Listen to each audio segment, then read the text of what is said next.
नमस्कार मित्रों,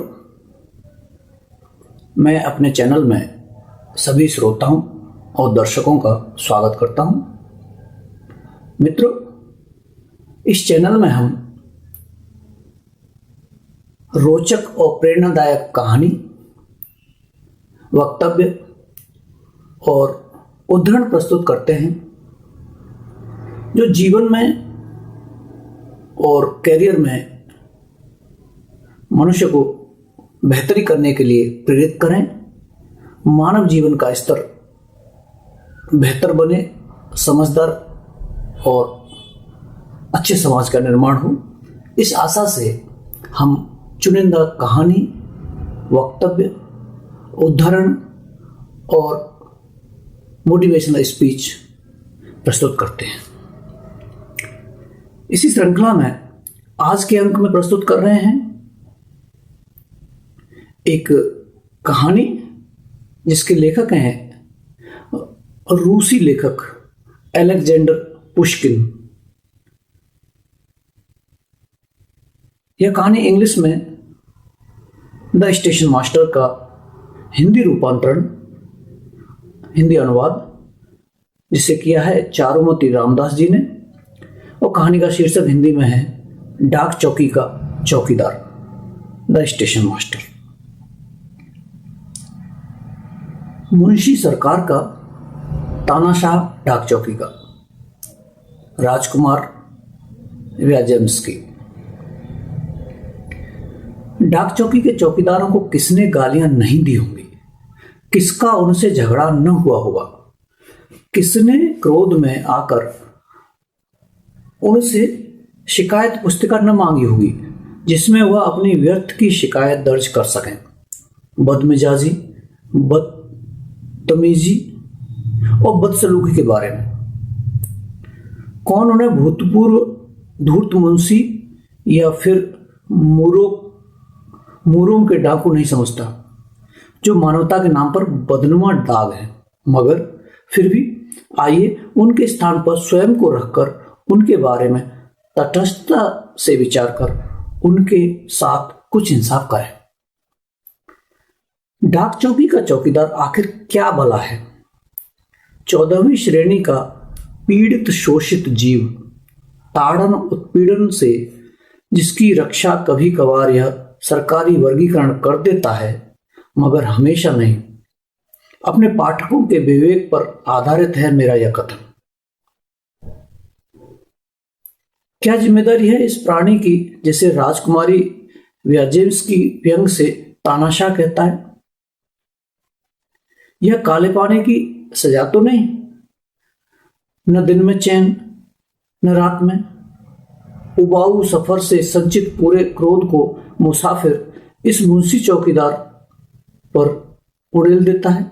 चाहे मौसम खराब हो या रास्ता उबड़ खाबड़, कोचवान ढीठ हो या फिर घोड़े जिद्दी हो, दोष है सिर्फ चौकीदार का, जिसके जीर्ण शीर्ण झोपड़े में प्रवेश करते ही मुसाफिर उसे यूं देखता है जैसे किसी शत्रु को देख रहा हो। अगर इस बिन बुलाए मेहमान से शीघ्र छुटकारा मिल जाए तो सौभाग्य समझिए, और यदि घोड़े न हो तो या खुदा कैसी गालियां, कैसी धमकियां सुनने को मिलती हैं। बारिश और कीचड़ में उसे आंगन में भागना पड़ता है। तूफान में भीषण बर्फीले मौसम में उसे ड्योढ़ी पर जाना पड़ता है ताकि क्रोधित मेहमानों की चीखों और घूंसों से पल भर को राहत मिले।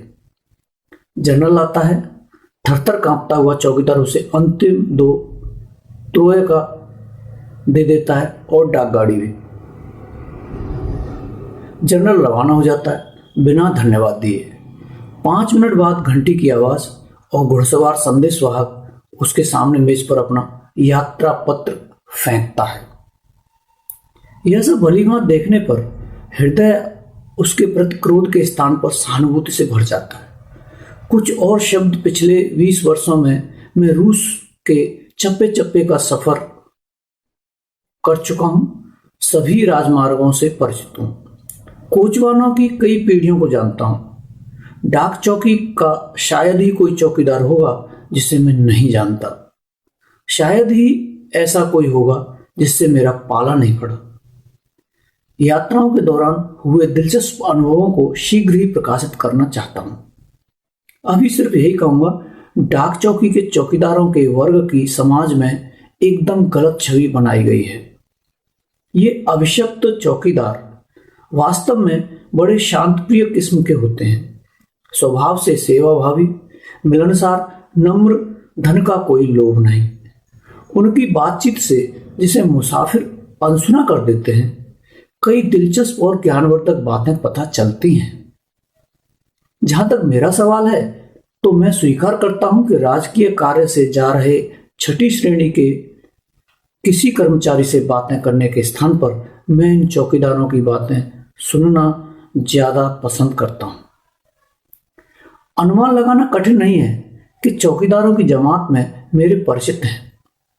सचमुच उनमें से एक की स्मृति तो मेरे लिए बहुमूल्य है।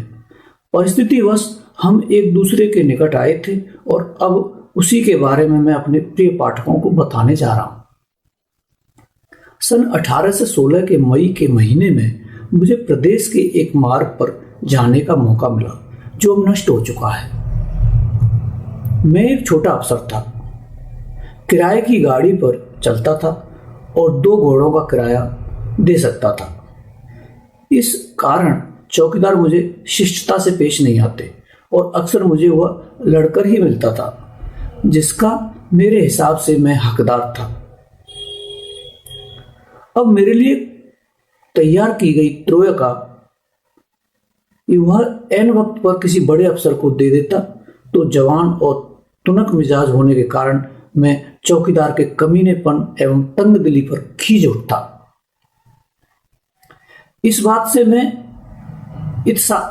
से भी मैं कितने ही दिनों तक समझौता न कर पाया कि गवर्नर को भोजन परोसते वक्त यह पक्षपाती दुष्ट सेवक मुझे कुछ भी परोसे बगैर बिल्कुल मेरे सामने से ही खाद्य पदार्थ ले जाता। आज ये सब बातें मुझे तर्कसंगत प्रतीत होती हैं। सचमुच यदि हैसियत का सम्मान करें के स्थान पर बुद्धि का सम्मान करें कहावत लागू होती तो न जाने हम लोगों का क्या हाल हुआ होता। कैसे कैसे वाद विवाद उठ खड़े होते। तब सेवक किसे पहले भोजन परोसते। मगर मेरी कहानी की ओर चलें। गर्मी और उमस भरा दिन था। स्टेशन से तकरीबन 3 मील पहले बूंदाबांदी शुरू हुई, मगर एक ही मिनट में धुआंधार बारिश ने मुझे पूरी तरह भिगो दिया। डाक चौक पर पहुंचते ही सबसे पहला काम था कपड़े बदलना और दूसरा चाय का ऑर्डर देना। ए दुनिया, चौकीदार चीखा, समोवार रख और मलाई ले आ। इतना सुनते ही दीवार के पीछे से लगभग 14 साल की एक लड़की बाहर निकली और आंगन की ओर दौड़ गई। उसकी सुंदरता को देख मैं स्तब्ध रह गया। क्या यह तुम्हारी बेटी है? मैंने चौकीदार से पूछ लिया। बेटी है, कुछ स्वाभिमान मिश्रित गर्व से उसने उत्तर दिया। हाँ, इतनी समझदार, इतनी चंचल है, बिल्कुल अपनी स्वर्गवासी मां पर गई है। अब वह अपने रजिस्टर में मेरे सफरनामे की जानकारी लिखने लगा और मैं उसकी छोटी सी मगर साफ सुथरी झोंपड़ी की दीवारों पर टंगी तस्वीरें देखने लगा। तस्वीरें थी पथभ्रष्ट पुत्र के बारे में। पहली तस्वीर में टोपी पहने एक बुजुर्ग उत्साह पूर्वक अपने पुत्र को विदा करता दिखाई दिया गया। पुत्र बिना देर किए पिता का आशीर्वाद और रुपयों से भरी थैली ले लेता है। दूसरे चित्र में चटक रंगों में नौजवान आदमी के पतन का किस्सा था। वह मेज पर बैठा है, झूठे चापलूस मित्रों और बेशर्म औरतों से घिरा हुआ है। अगली तस्वीर में निर्धन हो चुका नौजवान एक कमीज और तिकोनी टोपी पहने सूअर चराता और उन्हीं के बीच भोजन परोसता दिखाया गया था।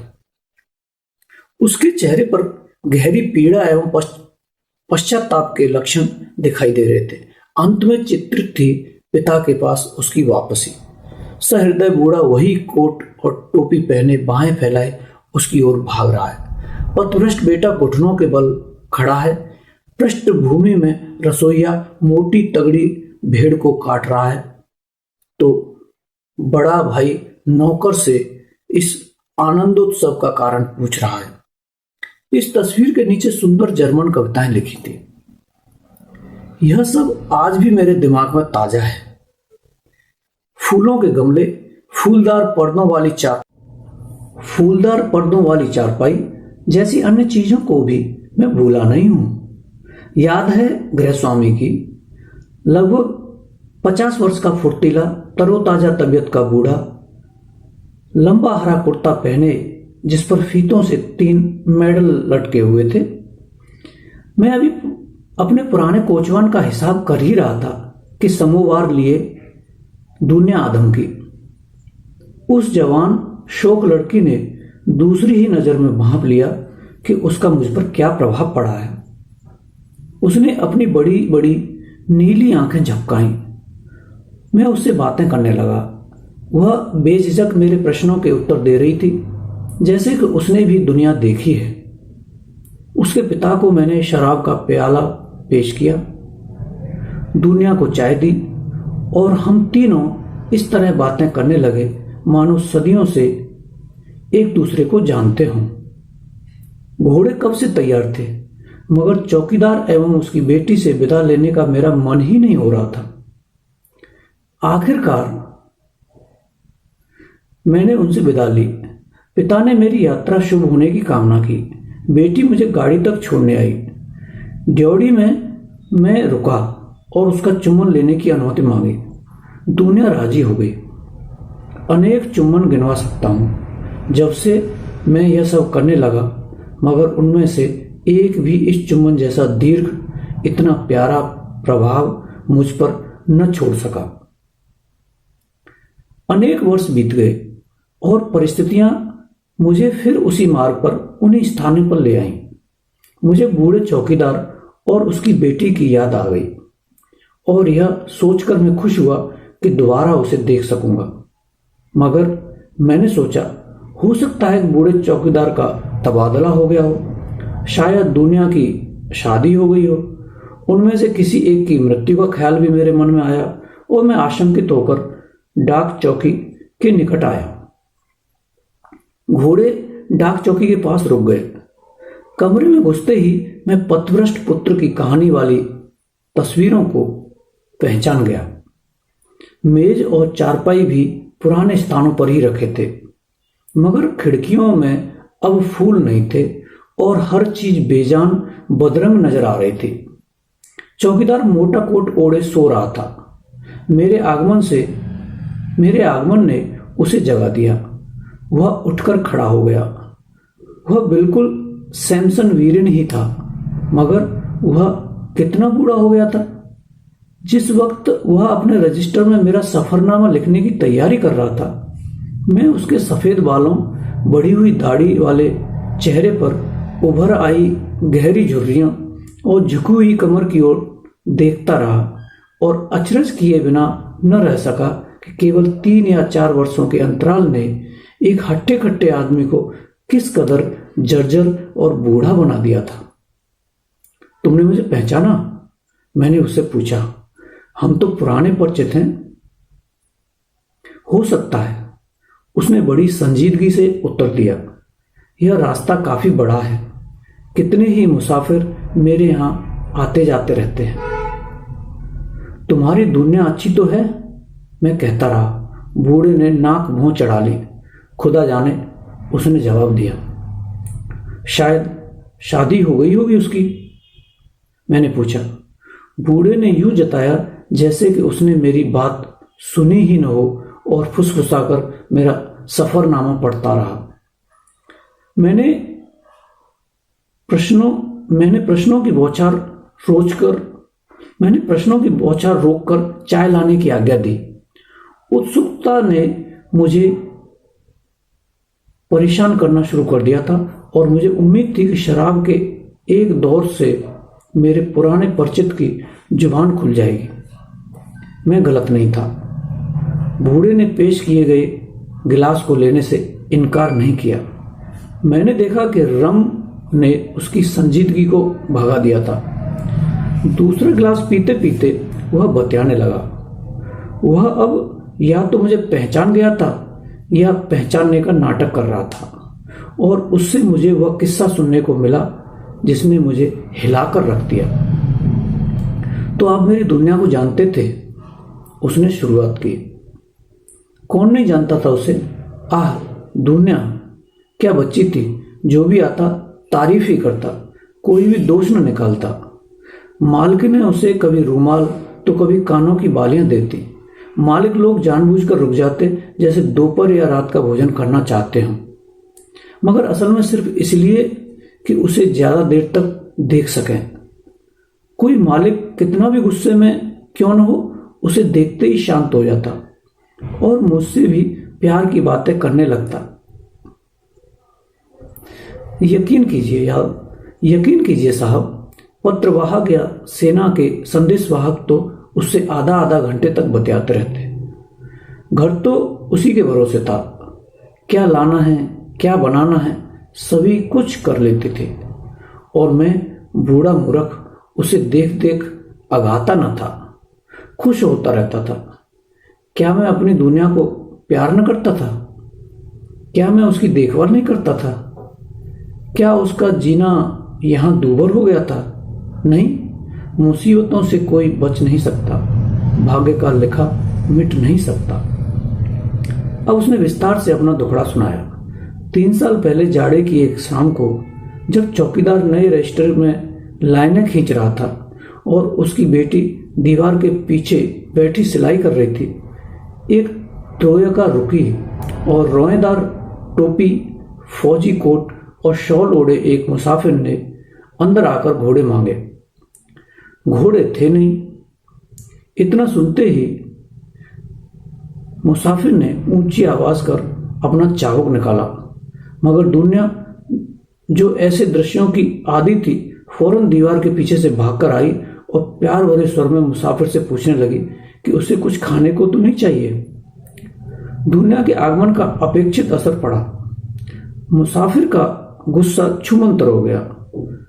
वह घोड़ों का इंतजार करने पर राजी हो गया और उसने अपने लिए भोजन लाने को कहा।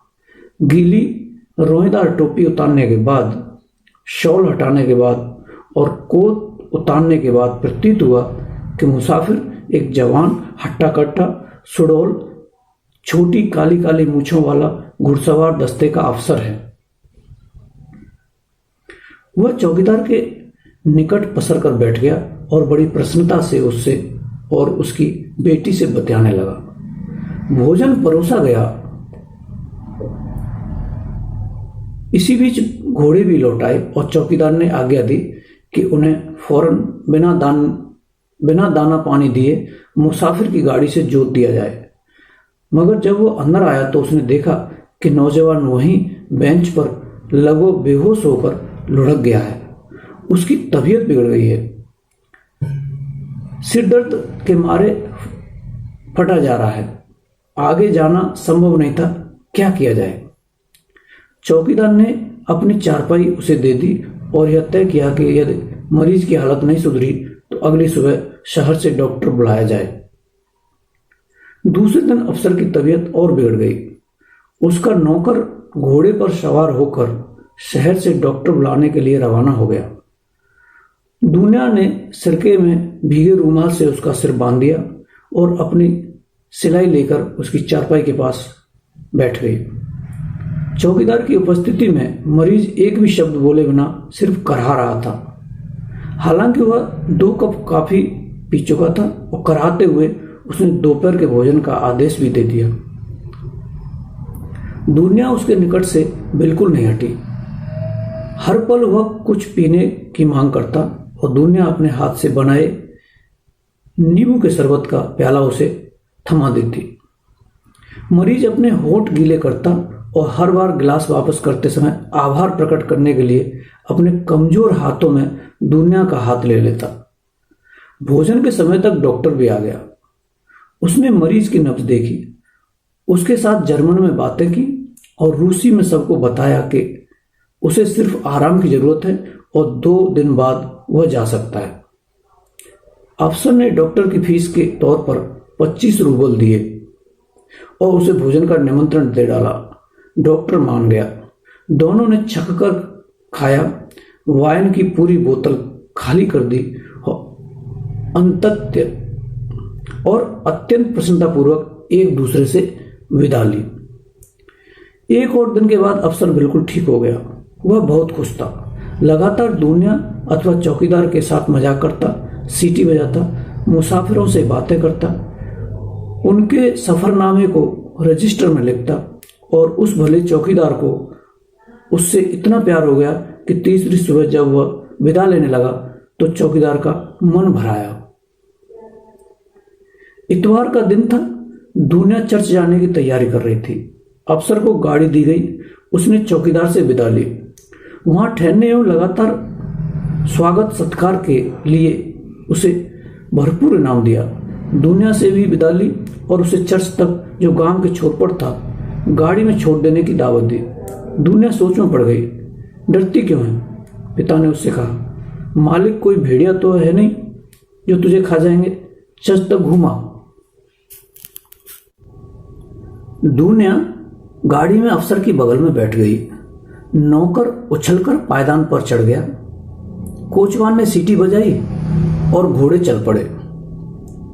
बेचारा चौकीदार समझ नहीं पाया कि अपनी दुनिया को अफसर के साथ जाने की इजाजत उसने खुद ही कैसे दे दी। वह कुछ देख क्यों नहीं पाया? उस समय उसकी बुद्धि को क्या हो गया था? आधा घंटा भी नहीं बीता होगा कि उसके दिल में दर्द होने लगा। वह इतना बेचैन हो गया कि स्वयं पर काबू न रख पाया और गिरजे की ओर चल पड़ा। गिरजे के निकट पहुंचने पर उसने देखा कि लोग अपने अपने घरों को जा चुके हैं, मगर दुनिया न तो ड्योढ़ी में दिखाई दी, न ही प्रवेश द्वार के पास। वह शीघ्रता से चर्च में घुसा। पादरी प्रतिमा के निकट से बाहर आ रहा था। सेवक मोमबत्तियां बुझा रहा था। कोने में बैठी दो बूढ़ी औरतें अभी तक प्रार्थना कर रही थी, मगर दुनिया का वहां नामो निशान न था। बेचारे पिता ने बड़ी कठिनाई से सेवक से दुनिया के बारे में यह पूछने का फैसला किया कि वो वहां आई थी या नहीं। उसे उत्तर मिला कि नहीं आई थी। चौकीदार अधमरा सा होकर घर लौटा। सिर्फ एक उम्मीद बाकी थी। हो सकता है जवानी की चंचलता में दुनिया ने अगली डाक चौकी तक जाने का फैसला लिया हो, जहां उसकी धर्म माता रहती थी। पीड़ा भरी परेशानी से वह उस त्रोयका के वापस आने का इंतजार करने लगा जिसमें उसने बेटी को भेजा था। कोचवान था कि लौटने का नाम ही नहीं ले रहा था। आखिरकार शाम को वह वापस लौटा, अकेला और बदहवास, दुर्भाग्यपूर्ण संदेश के साथ। दुनिया अफसर के साथ अगली डाक चौकी से आगे चली गई। बूढ़ा इस आघात को बर्दाश्त न कर पाया। वह फौरन उसी चारपाई पर गिर पड़ा जिस पर पिछली रात नौजवान फरेबी सोया था। अब सारी बातों पर गौर करने के पश्चात चौकीदार भांप गया कि उसकी बीमारी बनावटी थी। वह गरीब तेज बुखार में जलने लगा। उसे शहर ले जाया गया और उसके स्थान पर दूसरा चौकीदार उस समय से नियुक्त किया गया। उस अफसर का इलाज करने वाले डॉक्टर ने बूढ़े चौकीदार का भी इलाज किया। उसने चौकीदार को विश्वास दिलाया कि नौजवान एकदम तंदुरुस्त था और वह तभी उसी बुरी नीयत को भांप गया था, मगर उसके चाबुक के डर से चुप रहा। या तो वह जर्मन सच बोल रहा था या अपनी दूरदर्शिता की शेखी बघार रहा था, मगर उसके कथन से बेचारे मरीज को जरा भी सांत्वना न मिली। बीमारी से कुछ संभलते ही चौकीदार ने डाक चौकी के बड़े अफसर से 2 माह की छुट्टी मांगी और अपने इरादों के बारे में किसी को एक भी शब्द बताए बिना पैदल ही अपनी बेटी की खोज में निकल पड़ा। रजिस्टर देखकर उसने पता लगाया कि घुड़सवार दस्ते का वह अफसर मिन्स्की स्मोलेंस्क से पीटरबुर्ग जा रहा था। जो कोचवान उसे ले गया था उसने बताया कि दुनिया पूरे रास्ते रोती रही थी।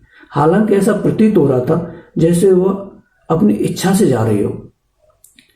ईश्वर ने चाहा तो, चौकीदार ने सोचा, मैं अपनी भटकी हुई भेड़ को वापस ले आऊंगा। यह विचार करते करते वह पीटर्सबर्ग पहुंचा। वहां उस मोहल्ले में अपने पुराने परिचित सेना के रिटायर्ड अंडर ऑफिसर के यहाँ रुका और अपनी तलाश जारी रखी। शीघ्र ही उसने पता लगाया कि घुड़सवार दस्ते का वह अफसर पीटर्सबर्ग में ही है और देव तो सराय के निकट रहता है। चौकीदार ने उसके घर जाने का निश्चय किया। पौ फटते ही वह उसके मेहमान खाने में दाखिल हुआ और हुजूर की खिदमत में ये दरख्वास्त की कि एक बूढ़ा सिपाही उनसे मिलना चाहता है। अर्दली ने, जो कुएं के पास जूते साफ कर रहा था, कहा कि साहब सो रहे हैं और वे 11 बजे से पहले किसी से नहीं मिलते। चौकीदार चला गया और निर्धारित समय पर वापस आया। मिन्स्की स्वयं लाल टोपी पहने बाहर आया। क्यों भाई, क्या चाहते हो? उसने पूछा। बूढ़े का दिल भर आया। उसकी आंखों से आंसू बह निकले और थरथराती आवाज में उसने सिर्फ इतना कहा, हुजूर मेहरबानी कीजिए। मिन्स्की ने फौरन उसकी ओर देखा, चीखा, उसका हाथ पकड़कर अपने अध्ययन कक्ष में ले गया और अपने पीछे दरवाजा बंद कर दिया। हुजूर, बूढ़ा कहता गया, गाड़ी से गिरा दाना धूल में मिल जाता है। कम से कम मुझे मेरी गरीब दुनिया तो दे दीजिए। आपका दिल तो उससे भर गया होगा, उसे यूं ही न मारिए। जो हो चुका है उसे लौटाया नहीं जा सकता, नौजवान ने भावावेश में कहा। मैं तुम्हारा गुनहगार हूं और तुमसे माफी मांगता हूं, मगर ऐसा न सोचना कि मैं दुनिया को छोड़ दूंगा। वह खुश रहेगी, मैं वादा करता हूं। तुम्हें उसकी जरूरत क्यों है? वह मुझसे प्यार करती है। वह अपने पुराने जीवन को भूल चुकी है। जो कुछ हो गया है उसे न तो तुम भूल पाओगे और न वह भूल सकेगी। फिर उसके हाथ की आस्तीन में कुछ घुसेड़ते हुए उसने दरवाजा खोला और इससे पहले कि चौकीदार को समझता, उसने अपने आप को रास्ते पर पाया। बड़ी देर तक वह निश्चल खड़ा रहा। अंत में उसने देखा कि उसकी आस्तीन में एक लिफाफा है। उसने उसे खोला और उसे दिखाई दिए 5-5, 10-10 के कुछ मुड़े तोड़े नोट। उसकी आंखों से फिर आंसू बह चले, अपमान के आंसू। उसने उन नोटों को जोर से भींचा, उन्हें जमीन पर फेंका, जूतों से रौंदा और चल पड़ा। कुछ कदम जाने के बाद वह रुका, कुछ सोचने लगा और वापस लौटा, मगर अब वहां नोट थे ही नहीं। शानदार कपड़े पहने एक नौजवान उसे देखते ही गाड़ी की ओर भागा, उछलकर गाड़ी में चढ़ गया और चिल्लाया, चलो। चौकीदार ने उसका पीछा नहीं किया। उसने वापस अपनी डाक चौकी पर लौटने का निश्चय कर लिया, मगर जाने से पहले कम से कम एक बार अपनी बेचारी दुनिया को देखना चाहता था। इस उद्देश्य से 2 दिनों के बाद वह फिर मिन्स्की के घर आया, मगर अर्दली ने बड़ी गंभीरता से उत्तर दिया कि मालिक किसी से नहीं मिलते और उसका गिरहवान पकड़कर उसे मेहमान खाने से बाहर धकेलकर धड़ाम से दरवाजा बंद कर दिया। चौकीदार खड़ा रहा और वापस चला गया। उसी शाम वह गिरजे से प्रार्थना करने लिते नाया रास्ते पर जा रहा था। अचानक उसके सामने से एक शानदार बग्घी गुजरी और चौकीदार ने उसमें बैठे मिन्स्की को पहचान लिया।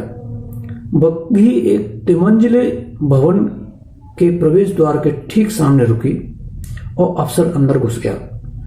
चौकीदार के दिमाग में एक खुशनुमा ख्याल तैर गया। वह वापस मुड़ा और कोचवान के निकट आकर पूछने लगा, किसका घोड़ा है भाई? कहीं मिन्स्की का तो नहीं है? ठीक पहचाना, कोचवान ने जवाब दिया, मगर तुम्हें इससे क्या? ऐसी बात है, तुम्हारे मालिक ने मुझे यह चिट्ठी उनकी दुनिया को देने के लिए कहा था, मगर मैं तो भूल ही गया कि दुनिया रहती कहाँ है। यहीं दूसरी मंजिल पर। तुम अपनी चिट्ठी बड़ी देर से लाए भैया, अब तो वह खुद ही उसके पास आए हैं। कोई बात नहीं, धड़कते दिल से चौकीदार ने कहा। शुक्रिया बताने के लिए, मैं अपना काम कर लूंगा। इतना कहकर वो सीढ़ियां चढ़ने गया। दरवाजा बंद था। उसने घंटी बजाई। वह क्षण तनावपूर्ण इंतजार में बीते। चाबी घुमाने की आवाज आई। दरवाजा खुला। अब्दोमिया सस्मान्योमा वहां रहती है? उसने पूछा। हाँ, यहीं, जवान नौकरानी ने जवाब दिया। तुम्हें उनकी क्या जरूरत है? चौकीदार बिना जवाब दिए हॉल में घुसा। नहीं नहीं, पीछे पीछे नौकरानी चल रही। उसके पास मेहमान है। मगर चौकीदार बिना सुने आगे बढ़ता गया। पहले 2 कमरों में अंधेरा था, तीसरे में रोशनी थी। वह खुले हुए दरवाजे के निकट पहुंचकर रुक गया। सलीके से सजाए गए कमरे में सोच में डूबा हुआ मींस बैठा था। दुनिया आधुनिकतम ढंग से सजी संवरी उसकी कुर्सी के हत्थे पर यूं बैठी थी मानो अपने अंग्रेजी घोड़े पर बैठी हो। वह बड़े प्यार से मिंस्की की ओर देखती हुई अपनी जगमगाती उंगलियों से उसके बालों से खेल रही थी। बेचारा चौकीदार, अपनी बेटी उसे कभी भी इतनी सुंदर प्रतीत नहीं हुई थी। वह ठगासा उसकी ओर देखता रहा। कौन है? उसने बिना सिर उठाए पूछा। वह खामोश रहा। कोई जवाब न पाकर दुनिया ने सिर उठाया और चीख मारकर कालीन पर गिर पड़ी। भयभीत मिंस्की उसे उठाने के लिए आगे बढ़ा और अचानक दरवाजे पर बूढ़े चौकीदार को देखकर दुनिया को वहीं छोड़कर गुस्से से कांपता हुआ उसकी ओर आगे बढ़ा। क्या चाहते हो? उसने दांत पिसते हुए कहा। हर जगह मेरा पीछा क्यों कर रहे हो, डाकू की तरह? क्या मुझे मार डालना चाहते हो? भाग जाओ। और उसने अपने मजबूत हाथ से बूढ़े का गिरहवान पकड़कर उसे सीढ़ियों से धकेल दिया। बूढ़ा अपने कमरे पर आया। मित्र ने उसे अदालत में फरियाद करने की सलाह दी, मगर चौकीदार ने कुछ सोचकर हाथ झटक दिए और पीछे हटने की ठान ली। 2 दिनों बाद वह पीटर्सबर्ग से अपनी डाक चौकी पर वापस आया और अपनी नौकरी करने लगा। 2 साल बीत गए। उसने बात खत्म करते हुए कहा, मैं दुनिया के बगैर रह रहा हूं और उसकी कोई खबर नहीं है। जिंदा है या मर गई, खुदा जाने। कुछ भी हो सकता है। न तो वह ऐसी पहली लड़की है और न ही आखिरी जिसे कि एक मुसाफिर फुसलाकर भगा ले गया हो और कुछ दिनों तक अपने पास रखकर फिर छोड़ दिया। पीटर्सबर्ग में ऐसी बेवकूफ नौजवान लड़कियां कई हैं जो आज मखमली पोशाक में हैं तो कल पैबंद लगे कपड़ों में सड़क पर झाड़ू लगाती दिखाई देती हैं। जब मैं सोचता हूं कि शायद दुनिया का भी यही हश्र होगा तो अनजाने ही उसकी मृत्यु की कामना करने लगता हूं। यह थी मेरे परिचित बूढ़े चौकीदार की कहानी, जिसमें कई बार उन आंसुओं ने विघ्न डाला था जिन्हें वह अपने कुर्ते की बाह से ही पहुंचता रहा, जैसे कि वह दिमित्रियेव की सुंदर लोक कथा का नायक तेरेंतिच हो। ये आंसू उस शराब के परिणाम स्वरूप ही बह रहे थे जिसके 5 गिलास वह कहानी सुनाते सुनाते गटक गया था। वैसे चाहे जो भी हो, इस कहानी ने मेरे दिल पर गहरा असर डाला। उससे विदा लेने के बाद मैं कई दिनों तक बूढ़े चौकीदार को भूल न सका। गरीब बेचारी दुनिया के बारे में सोचता रहा। कुछ ही दिन पहले शहर से गुजरते हुए मुझे अपने दोस्त की याद आई। पता चला कि जिस डाक चौकी पर वह काम करता था अब वह नहीं रही। मेरे इस सवाल का कि क्या बूढ़ा चौकीदार जिंदा है, कोई भी संतोषजनक उत्तर न मिला। मैंने उस इलाके में जाने का निश्चय कर लिया और घोड़े लेकर उधर ही गांव की ओर चल पड़ा। यह शिशिर ऋतु की बात थी। आसमान मटमैले बादलों से घिरा था। नंगे खेतों से होकर अपने साथ लाल पीले पत्ते बटोरती हुई ठंडी हवा बह रही थी। मैं गांव में सूर्यास्त के समय पहुंचा और डाक चौकी के निकट रुका। ड्योढ़ी में जहां बेचारी दुनिया ने कभी मेरा चुम्बन लिया था, एक मोटी औरत आई और मेरे सवालों के जवाब में बोली कि बूढ़ा चौकीदार तकरीबन साल भर पहले मर गया था और उसके घर में एक शराब बनाने वाला रहता है और वह उसी शराब भट्टी वाले की बीवी है। मुझे अपनी इस निरर्थक यात्रा और फिजूल ही खर्च किए गए 7 रूबल्स पर दुख हो रहा था। वह कैसे मरा? मैंने शराब भट्टी वाले की बीवी से पूछ ही लिया, पी कर। उसे कहाँ दफनाया है? बस्ती के बाहर, उसकी बीवी के बगल में। क्या मुझे उसकी कब्र तक ले जा सकती हो? क्यों नहीं? ए वानका, बस खेल हो गया शुरू बिल्ली से। मालिक को कब्रिस्तान ले जा और चौकीदार की कब्र दिखा दे। इतना सुनते ही फटे पुराने कपड़े पहने, लाल बालों वाला, झुकी हुई कमर वाला एक बालक मेरे पास दौड़कर आया और फौरन मुझे बस्ती के बाहर ले आया। तुम मृतक को जानते थे? उससे रास्ते में यूं ही पूछ लिया था। कैसे नहीं जानता? उसने मुझे गुलेल बनाना सिखाया था। शराब खाने से लौटता और हम उसके पीछे पीछे चिल्लाते, दादा दादा अखरोट, और वह हमें अखरोट देता। हमेशा हमारे साथ ही घूमता। मुसाफिर उसे याद करते हैं? अब तो मुसाफिर कम ही आते हैं। मुसाफिर खास तौर से इस तरफ क्यों मुड़ेगा? और मृतकों से किसी को क्या मतलब है? गर्मियों में एक मालकिन आई थी, उसने बूढ़े चौकीदार के बारे में पूछा था और उसकी कब्र पर गई थी। कैसी मालकिन? मैंने उत्सुकता से पूछा। सुंदर सी मालकिन, बालक बोला। 6 घोड़ों वाली गाड़ी में आई थी, 3 नन्हे मुन्नों और आया के साथ। मेरे चेहरे पर काला नकाब डाले हुए, और जैसे ही उसे बताया कि बूढ़ा चौकीदार गुजर चुका है, वह रो पड़ी और बच्चों से बोली, चुपचाप बैठे रहो, मैं कब्रिस्तान हो आती हूँ। उसे मैं ही ले जा रहा था, मगर मालकिन बोली, मुझे रास्ता मालूम है, और उसने मुझे चांदी का 5 कोपेक का सिक्का दिया था। हम कब्रिस्तान पहुंचे। सूनी जगह, कोई बाड़ नहीं, लकड़ी के सलीबों से हटी, एक भी पेड़ की छाया नहीं। जिंदगी में कभी मैंने इतना दयनीय कब्रिस्तान नहीं देखा था। यह है बूढ़े कब्रिस्तान की कब्र, यह है बूढ़े चौकीदार की कब्र। रेत के एक ढेर पर चढ़कर बच्चा बोला, जिस पर तांबे की प्रतिमा जड़ा काला सलीब खड़ा था। मालकिन यहां आई थी, वांका ने जवाब दिया। मैं उसे दूर से देख रहा था। वह यहां खड़ी रही बड़ी देर तक, फिर गांव में जाकर पादरी को बुलाया, उसे पैसे दिए और चली गई, और मुझे दिया चांदी का सिक्का। अच्छी थी मालकिन। और मैंने भी बच्चे को 5 कोपेक का एक सिक्का दिया।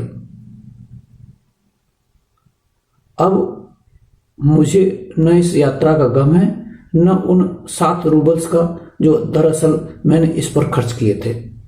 मित्रों, यहाँ यह कहानी समाप्त होती है।